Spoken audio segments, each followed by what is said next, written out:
अगर आप मजबूत बनना चाहते हो तो सबसे पहले अपनी कमजोरियां दूर करें। एक बार कमजोरियां दूर हो जाएगी तो फिर आप कुछ भी कर सकते हैं। तो दोस्तों, चलिए एक प्यारी सी कहानी सुनाती हूँ। एक बार की बात है, एक छोटे से गांव में चरण नाम का लड़का रहता था। चरण बहुत ही उत्साही और मेहनती था, लेकिन जब भी उसे कोई मुश्किल काम मिलता वो घबरा जाता और हार मान लेता।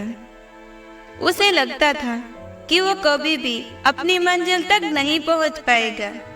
एक दिन चरण गांव के किनारे एक बड़े से मैदान में गए, जहां बच्चे अपनी अपनी पतंग उड़ा रहे थे।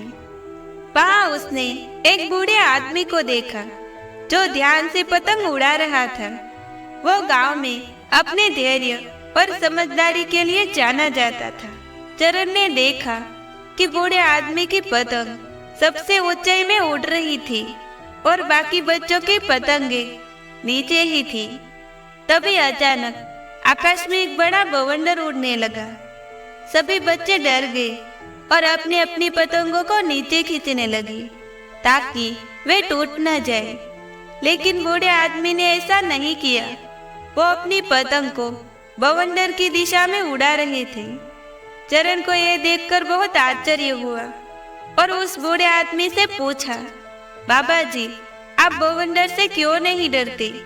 बाकी सब लोग तो अपनी पतंगे बचा रहे हैं और आप उसे बवंडर की ओर ले जा रहे हैं। आदमी ने मुस्कुराते हुए कहा, बेटा, जीवन में कठिनाइयां बवंडर की तरह होती है। जब भी ये आती है तो ज्यादातर लोग डर जाते हैं और पीछे हट जाते हैं, लेकिन वे नहीं जानते कि यह बवंडर ही है जो मेरी पतंग को और ऊंचा उड़ाएगा। चरण ने चौंक कर पूछा, बाबा जी, आप ऐसा क्यों कहते हो? बाबा ने जवाब दिया, वो बवंडर की तेज हवा मेरी पतंग को और अधिक ऊंचाई पर ले जाएगी। यदि मैं इसे कंट्रोल करूं और सही दिशा में चलाऊं तो ये बवंडर मेरी पतंग को इतनी ऊंचाई तक ले जा सकता है जहां वो नॉर्मल सिचुएशन में कभी नहीं पहुंच पाती।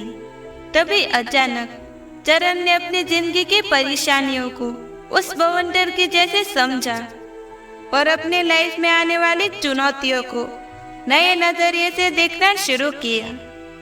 उसने सोचा कि अगर मैं भी अपनी समस्याओं का सामना करूं और उससे भागने के बजाय उन्हें अपनी ताकत बना लूं, तो मैं भी लाइफ में बिल्कुल उसे पतंग की तरह ऊंचाइयों तक पहुंच सकता हूं। उस दिन के बाद चरण ने हर मुश्किल को एक अवसर के रूप में देखना शुरू कर दिया।